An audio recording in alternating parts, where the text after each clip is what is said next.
Hai guys, berikut ini cara screenshot panjang di HP Oppo A57.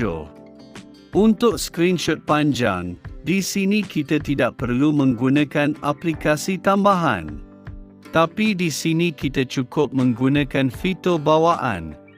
Okey, berikut ini tutorial. Sebelum itu pastikan untuk halaman bisa di-scroll ke bawah. Barulah screenshot panjang aktif.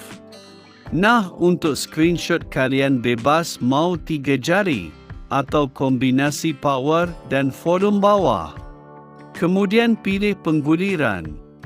Nah, nanti otomatis akan gerak sendiri seperti ini. Dan kalian bisa tentukan untuk area screenshot. Kemudian pilih selesai.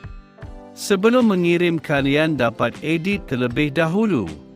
Jika sudah sesuai, pilih ikon ini untuk menyimpan.